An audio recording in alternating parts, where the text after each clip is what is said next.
Hai guys, kembali lagi bersama gue di Run Movie. By the way, apa kabar nih para pemburu psikopat? Persiapkan fisik dan gergaji mesin kalian ya, agar selalu optimal. Kali ini, Run Movie akan kembali mereview dari film Texas Chainsaw Massacre tahun 2022. Film ini diawali dengan diputarnya sebuah rekaman berita tentang kekejaman psikopat Chainsaw di monitor TV Alfamart, di mana cuplikan ini diambil dari cuplikan film Texas Chainsaw yang jadul. Pada tahun 1973, 5 orang remaja telah dibantai secara keji oleh seorang pria gila bersenjatakan sebuah chainsaw. Tapi untung saja, dari kelima korban tersebut, remaja bernama Sally adalah satu-satunya korban yang berhasil lolos dengan nebeng mobil pick-up yang melintas. Dan dari keterangan Sally lah, polisi akhirnya mendapatkan informasi bahwa psikopat itu selalu menggunakan topeng wajah manusia dalam melakukan aksinya. Namun, sampai saat ini, polisi masih belum bisa menemukannya, apalagi menangkap psikopat tersebut. Setelah pemutaran video selesai, seorang remaja bernama Lila begitu anteng menyaksikan video itu sedari tadi. Ia pun kemudian berbelanja dan membeli sebuah pembuka minuman botol bermodelkan chainsaw. Kemudian, tanpa sengaja Lila melihat foto Sally yang terpampang di dinding Alfamart tersebut. Di kasir Alfamart, si kasir Alfamart pun mengatakan wanita beruntung itu kini menjadi seorang polisi hutan di daerah Texas, dan sampai saat ini Sally masih dendam dengan psikopat yang membunuh teman-temannya dan memburunya selama puluhan tahun. Di tengah obrolan mereka, kakak Lila yang seorang artis sinetron azab mengajak adiknya ini untuk segera melanjutkan perjalanan karena mereka harus secepatnya sampai di kecamatan Harlow. Tak lama kemudian, Lila dan kakaknya yang bernama Melody menghampiri kedua temannya yang berada di sebuah mobil mewah. Lalu tiba-tiba mereka melihat kedatangan seorang pengendara mobil yang membawa pistol. Kelakuan sok cowboynya pun membuat jiwa tengil Melody bangkit menggibahin pria ini. Ketika mendengar gibahan Melody, pria bernama Richard ini pun berkata, "Hei, pistol-pistol gue, apa kalian mau juga nih lihat shotgun berbulu punya gue? Hah?" Sebelum Richard mengambil pistolnya, mereka pun segera pergi. Di tengah perjalanan, Melody bersama si Ireng sudah tidak sabar untuk segera tiba di kecamatan Harlow. Karena setelah mereka berhasil membelinya dari pihak bank, mereka berniat untuk merombak bangunan tua di kecamatan itu menjadi kawasan yang komersil. Tak lama kemudian, tiba-tiba si Cowboy Richard ini menyalip mereka dengan mobil yang berknalpot bobok ya.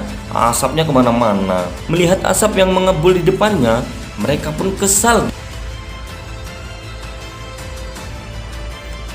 Setelah berjam-jam melakukan perjalanan, mereka pun akhirnya tiba di kecamatan Harlow. Dan ketika sedang asik melihat keadaan, tiba-tiba melihat si Cowboy Richards berada di salah satu bangunan di kecamatan itu.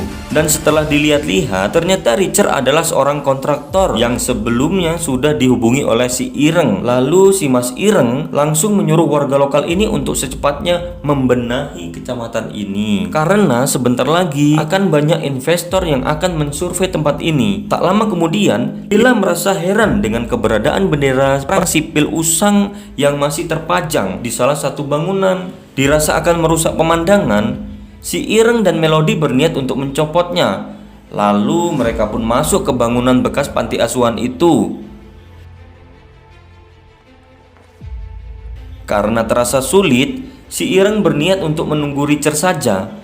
Namun tiba-tiba mereka ditemui seorang emak-emak yang tinggal di bangunan itu. Terlihat mereka pun heran karena mengira semua penghuni kecamatan ini sudah diungsikan. Merasa ada tetangga baru, si emak ini menjamu mereka dengan membuatkan minuman teh untuk mereka. Kemudian si emak menceritakan bahwa ia adalah pendiri panti asuhan yang sudah berumur puluhan tahun ini. Namun apapun yang dikatakan si emak, Melody tetap menyalahkan si emak karena sudah tinggal di properti yang sudah diambil alih oleh bank. Mendengar hal itu, si emak pun berkata, "Aku tidak ada urusan dengan bank, toh aku memiliki akta bangunan ini." Akan tetapi si emak yang sudah sakit-sakitan malah belibet saat si Ireng bertanya untuk menunjukkan akta bangunan ini. Cekcok pun terjadi karena si Ireng menyangka omongan si emak ini tidak benar, hingga membuat si Ireng muak dan pergi sambil memaki-maki si emak. Kemudian Melody yang iba pun meminta si emak untuk pergi dan tinggal di pengungsian saja. Tanpa diduga, keributan membuat seseorang keluar dari dalam kamar. Saat jantung si emak mulai kumat, si emak pun berkata, "Kembalilah ke kamarmu, nak. Emak baik-baik saja kok." Setelah pria itu pergi, si emak mengatakan bahwa pria itu adalah anak asuhnya yang terakhir dan memiliki kelainan sejak kecil. Tapi tak lama kemudian, si Ireng yang merasa sok benar datang membawa dekengan dari polsek, yaitu 2 orang polisi. Para polisi itu pun merasa kesal karena si emak masih saja tinggal di rumah ini. Saat kondisi si emak semakin parah, pria besar itu pun kembali datang dan berniat untuk membawa si emak ke puskesmas, ditemani anak asuhnya yang bongsor. Tapi karena para investor sudah datang, pacar si Ireng yang bernama Serut yang akhirnya menemani keluarga ini ke puskesmas. Sedangkan si emas Ireng harus menggait para investor tersebut. Di tengah perjalanan, kondisi emak ini semakin memburuk. Tanpa diduga, si emak pun akhirnya tewas seketika. Kejadian itu pun membuat semua orang panik. Lantas Ruth langsung mengirimkan pesan kepada teman-temannya bahwa si emak yang mereka usir malah meninggal. Sementara itu si anak bongsor ini berusaha menolong si emaknya yang selama ini menyayanginya. Melihat sosok polisi ini, si anak pun melampiaskan kekesalannya.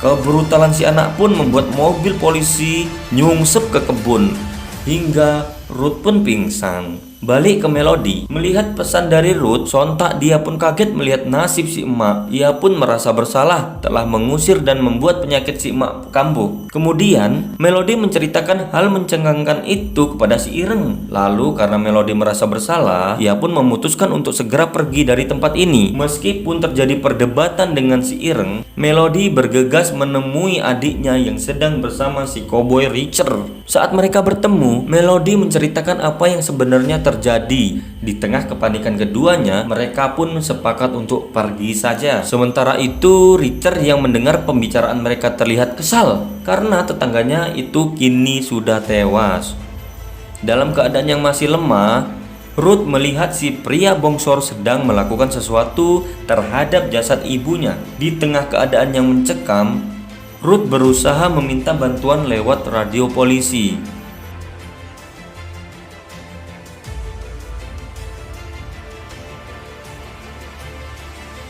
Ternyata si pria bongsor besar itu adalah sang legenda Texas yang bernama Psikopat Chainsaw bertopeng wajah manusia. Keadaan ekstrim ini pun Ruth ceritakan di dalam radio itu. Untung saja panggilan itu terdengar oleh si tukang kasir Alfamaret.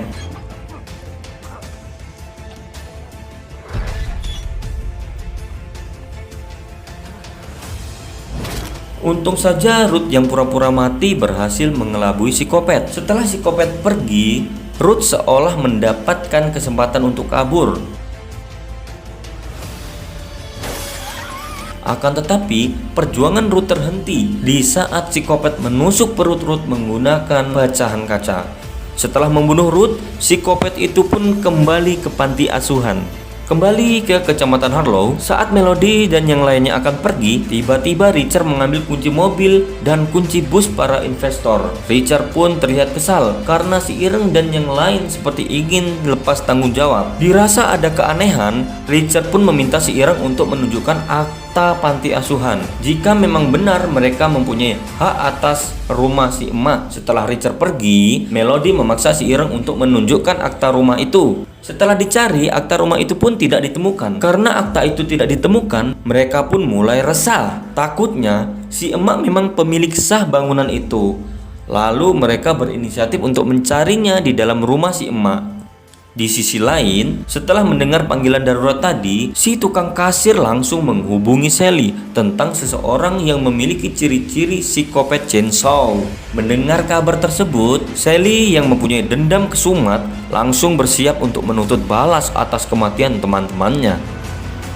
Kembali ke Melody dan si Ireng. Kali ini mereka memeriksa setiap ruangan untuk mencari akta rumah si emak. Dan benar saja, akta tersebut memang dimiliki oleh si emak. Melody pun merasa bersalah karena sudah tega mengusir si emak dari rumahnya sendiri. Mendengar suara kelontengan, si Ireng pun langsung mengecek dapur. Dia pun melihat bayangan wajah psikopat di panci. Si Ireng pun langsung dibacok di bagian bibirnya hingga sekarat. Lalu tiba-tiba Melody melihat psikopat yang akan melakukan mutilasi kepada si Ireng. Untung saja Melody keburu kabur sebelum ketahuan. Lalu ia bersembunyi di dalam lemari. Rupanya psikopat sedang bersedih dan teringat sosok emak yang selama ini merawatnya. Bahkan psikopat itu pun bersolek dengan wajah emak yang menempel di wajahnya. Terlihat Melody pun semakin merasa bersalah dengan apa yang terjadi. Di tengah kesedihannya, psikopat merasa diledek oleh para investor yang malah berpesta pora minum ceper dan tua di luar rumahnya. Dirasa psikopat sudah pergi, Melody berusaha memberitahu keberadaannya kepada orang-orang. Namun usahanya sia-sia saja. Dan saat psikopat kembali ke dalam kamar, Melody segera bersembunyi di bawah tempat tidur. Melody pun heran melihat psikopat yang sibuk membongkar dinding kamar.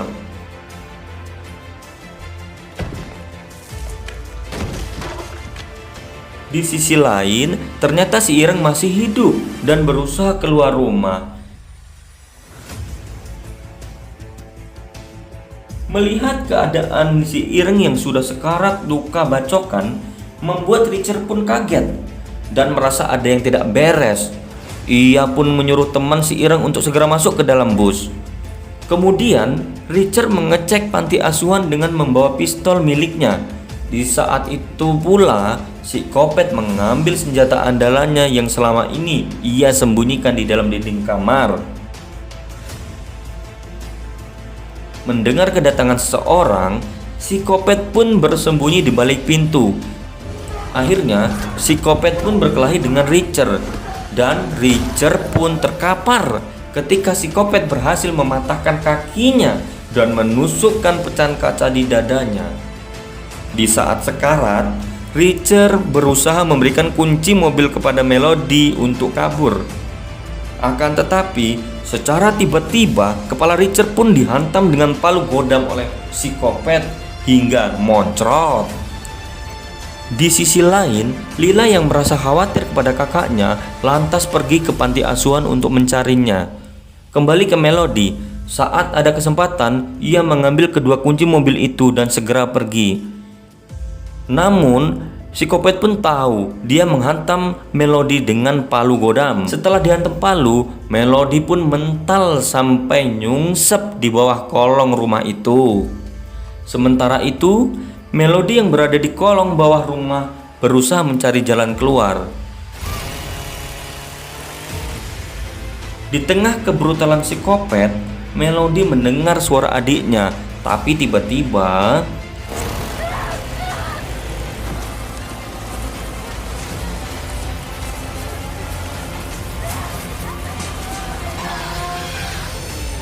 setelah hampir terbunuh oleh psikopat, Lila berhasil menemukan Melody.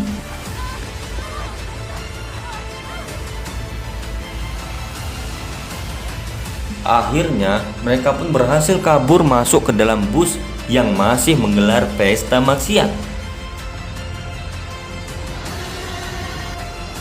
Tapi ternyata psikopat chainsaw berhasil merobek ban mobil itu. Lalu sopir yang tidak tahu apa-apa langsung mengecek keadaan keluar. Betapa kagetnya si Senja saat kepala sopir tersebut terlempar masuk lagi ke dalam bus. Dan inilah dia, psikopat chainsaw yang ingin melampiaskan kemarahannya. Dengan android, Para investor ini mengancam psikopat dengan akan memviralkan jika melakukan sesuatu. Tapi psikopat ini pun tidak peduli. Ia langsung menebas semua orang di dalam bus itu dengan brutal. Di tengah kebrutalan psikopat, Melody mengajak Lila untuk bersembunyi di dalam WC mobil. Kemudian Melody menyuruhnya untuk segera kabur melalui atap. Akan tetapi, psikopat tak pernah mau menyisakan buruannya.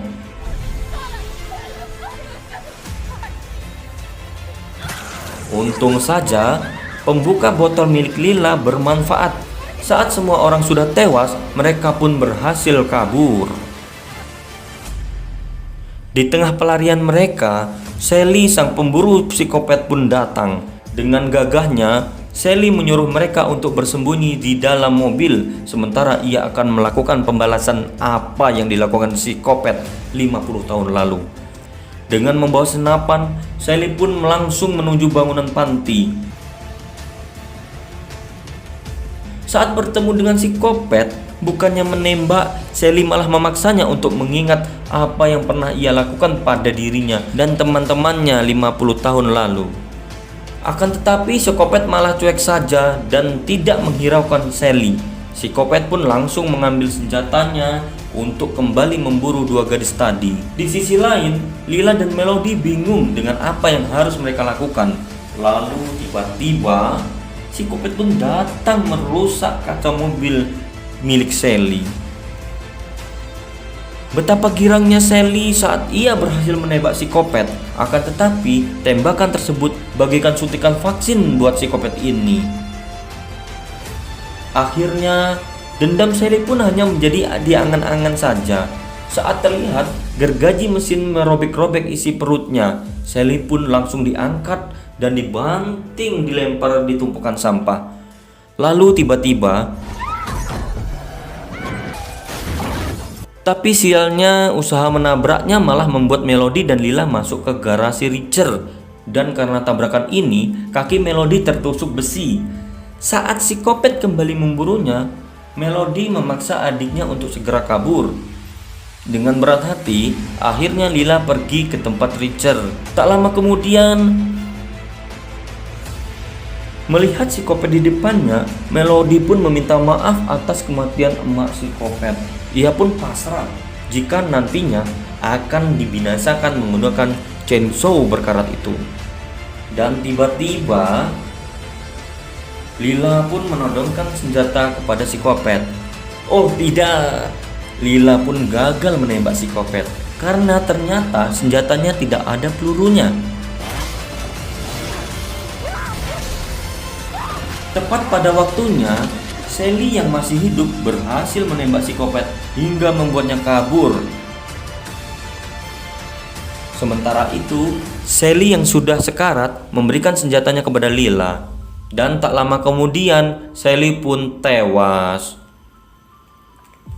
Kemudian, Lila memberanikan diri untuk melawan psikopat dengan membawa senjata kebanggaan Sally. Saat masuk ke dalam rumah, tiba-tiba psikopat ini menerkam Lila hingga masuk ke dalam kubangan air. Setelah beberapa saat, Lila pun berhasil selamat dan keluar dari kubangan air tersebut.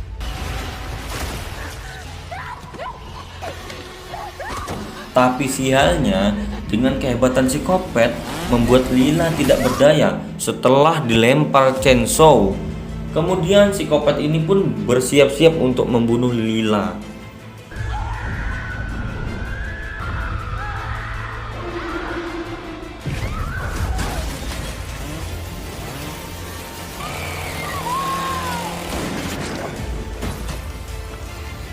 Saat psikopat kewalahan, Lila pun kehabisan peluru.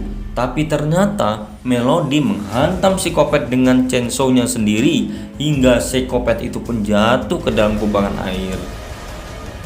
Dan seperti biasa, kematian psikopat ini tidak pernah dipastikan. Di pagi harinya, Lila dan Melody bersiap menggunakan mobil mewahnya untuk pulang. Setelah semalaman kelelahan bergejolak dengan psikopat, mereka pun menggunakan auto drive untuk kembali pulang.